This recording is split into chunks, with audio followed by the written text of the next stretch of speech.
Good morning. Welcome to this week's episode of Elevate Your Coaching Business. I'm Joanne O'Halloran, a business mentor and sales expert for new coaches who want to sign their first 3 to 5 clients and create their own signature framework in order to be able to generate leads and make sales consistently. Today, I'm going to chat to you about how do you make sales enjoyable.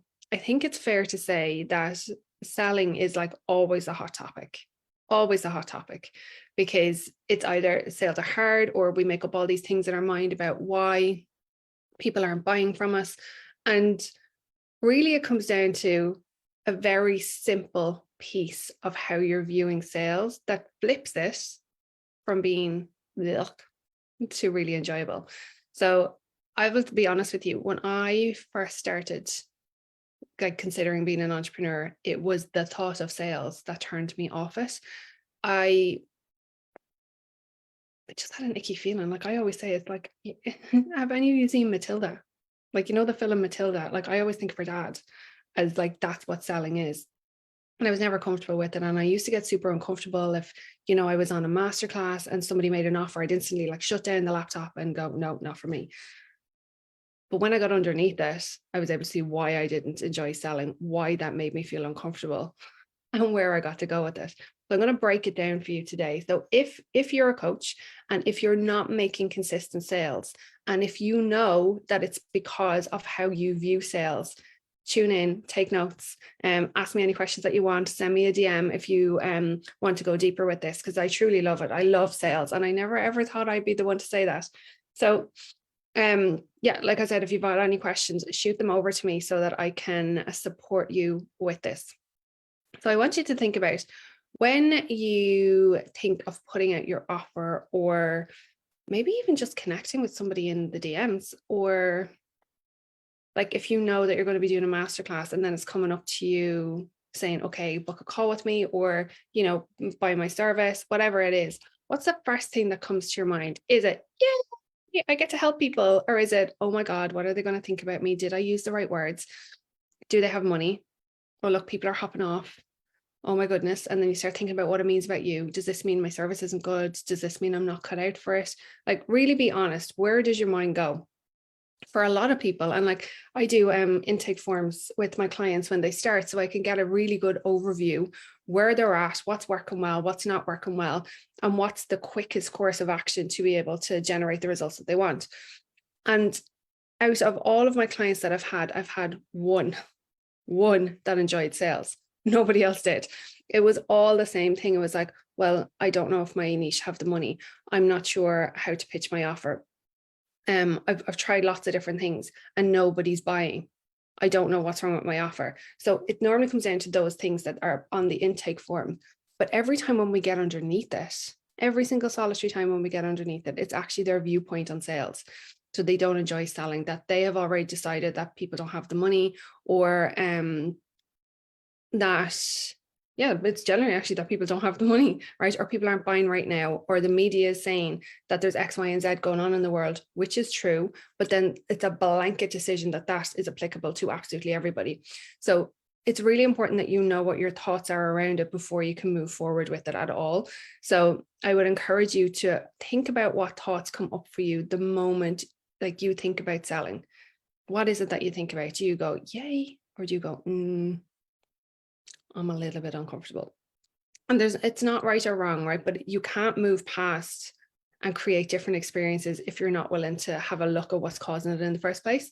And if you do know, great, even share here what you know, because it will always support somebody else. Like, this is what I love about interaction and sharing, is that it supports other people knowing that they're not on their own.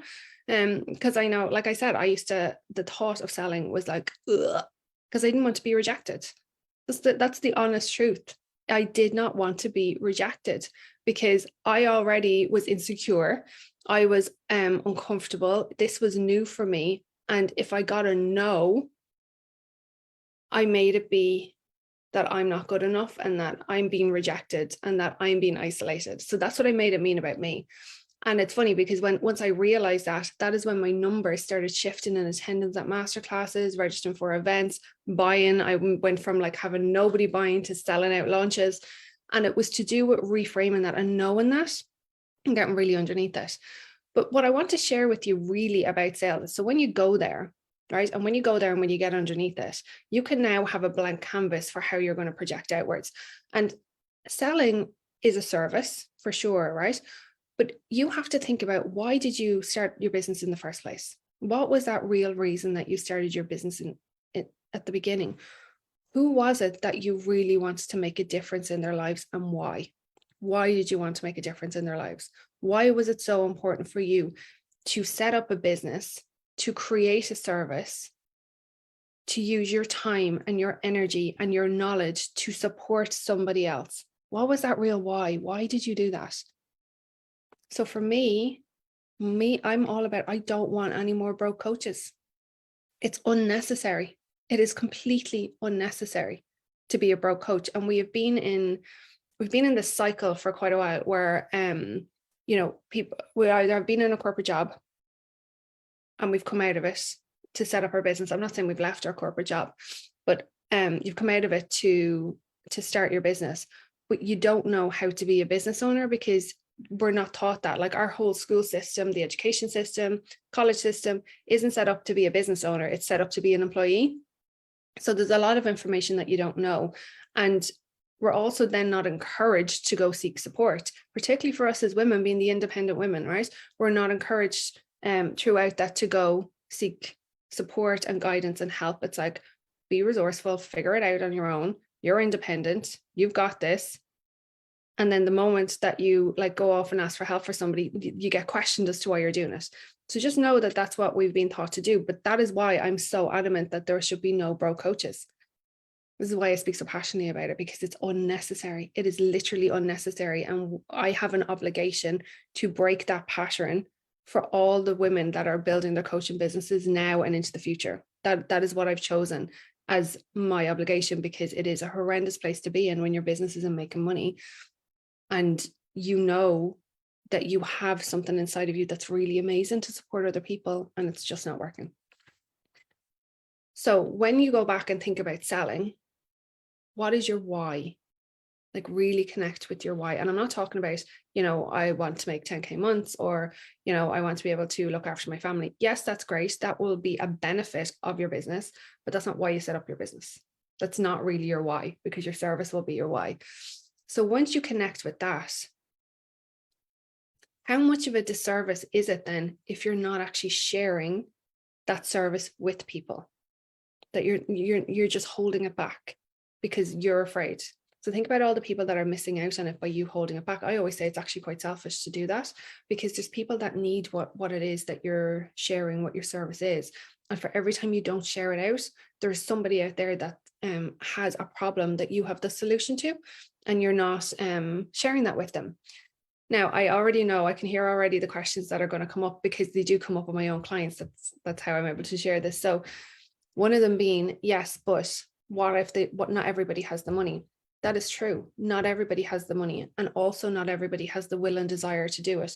So you have to remember, you're not responsible for the outcome that somebody gets from being in your service. Like, you're not. Like, if you went for, let me give you an example. If you went for a teeth cleaning, right? If you went for a teeth cleaning, and after the teeth cleaning, your teeth felt lovely, and then you came home and you didn't take care of your teeth at all. Like, you just didn't take care of them. You didn't brush them, you didn't floss, you didn't, like, there was just no dental hygiene in there. Is the dentist then responsible, or the dental hygienist responsible for the fact that your teeth are now probably rotting away because you didn't apply what they had shared with you to do in order to maintain it? No, you're not. So I want you to think of your service like that too. You're responsible for delivering the service to people, but you're not responsible for the outcome. And when you take the pressure off yourself from knowing that you are not responsible for the outcome, it becomes a little bit easier and lighter, and you can really focus on, how can I support this person best to get to where they want to be? So selling is literally just about building relationships. It's about supporting people where they're at and supporting them to move forward. And the amazing thing about selling is, it doesn't actually start on your sales call. It doesn't start on your pitch. It doesn't start on when you put your offer out. It actually has started before then. sales is not that one and done. It starts at the very beginning where you're connecting with people, you're getting to know them, they're getting to know you, you're sharing bits about you, they're sharing bits about them. They're connecting, right? Whether it's on comments, in DMs, on stories, on polls, and people are getting to know you and you're getting to know them. So it's building the relationship up from the start. And as you build your credibility with them by showing them that they're safe with you, because here's results that clients get, that you have the knowledge because here's how you can apply it, and you're teaching it to them and you're sharing it with them, you're sharing your wisdom and your value with them, the relationship continues to build. And as it continues to build and the trust continues to grow, when you put out an offer and your ideal client, so remember, your ideal client is somebody who's ready to buy. Your ideal client is not somebody who's considering buying. They're ready to buy. Like, this is it. They know that you have the solution. You're the person that will support them getting from A to Z. So when you put out your offer, they're jumping on it. But the moment that you start thinking, the people in my audience don't have money, the people in my audience are not buying right now, nobody is engaging with my content, that's what you're putting out. And that isn't actually about the people that you want to serve. That's all about you. And it's really important that you have a look at it. I remember learning this technique years ago, and I still come back to it now and again. So if you literally get a piece of paper and put like a line down the middle of it, and next time you're going to make an offer, think about all the reasons why it's going to work and how you can make it work. Like, just literally list them all out. On the other side, where all the reasons why it won't work, you don't fill it in, because you don't even allow it to come into your consciousness. The moment you give energy to that you, as humans, and because of the way we've been conditioned, we will go down that rabbit hole rapidly. And we will focus on all the reasons why it's not going to work. And then we will gather evidence to prove that this is why it won't work. And we will operate in ways to make sure that it doesn't work. So like I said, go back to what I shared with you at the beginning. When I first thought about having to sell, it just made me super uncomfortable. And I was like, do you know what? I'm going to do it. It'll be fine. But really, I was so terrified of somebody saying no and being rejected that I managed to orchestrate situations where I didn't even have anyone on my masterclasses. I didn't have anyone on my lives. I didn't have anyone watching the replays. I had nobody, signing up for my freebies, nothing, because I was already repelling them. So I had my foot on the accelerator and the brake at the same time. So my thoughts and my actions were not matching with each other the same way my thoughts and my words were not matching with each other. So the best way to make sales enjoyable is get really honest. Like, really honest about what your feelings are around sales. What is your interpretation of them? What is your feelings around them? What do you not want to experience? What do you not want your clients to experience? Like, go through all of that. Then once you've done that, recognize where you're great at building connections, or maybe where you've been avoiding building connections, just like me. So where have you been great at building connections? And know that if you've been great at building connections, that's exactly where your selling has started, was when you're building connections at the very beginning. The same way, if you haven't been great at building connections and you've been waiting on people to come to you, which is quite common, right? You're like, I'll go live and then people will just come to me, or I'll share a post, or I'll put something into my stories and then people will come to me. And as in, like, build a mountain and he will come. That's not true. That's not true, because there's the other nuances that have got to go with it. Because if your thoughts are not matching what it is that you're putting out, nobody's going to come to you. So building relationships is the key to sales, and that's what makes it enjoyable. Because there's not one of us that started our business to disconnect from people and not support people, right? We're service providers. So we're here to provide a service to people, and we do it because we love it and we love the people that we're supporting, because we know what it's like. We've been in their shoes. So remind yourself of that next time that you are getting yourself set up to go into sales. Have a look and see, who have you already been connecting with, because that's where the sales process has already started. So like I said, if you have any questions on this, or if you want support, just connect with me and I'm more than happy to answer them. I have gone from like being terrified of sales to being the sales queen. Love them, like literally love them, which is why my clients all sign clients. So ask me any questions that you want and I will talk to you soon.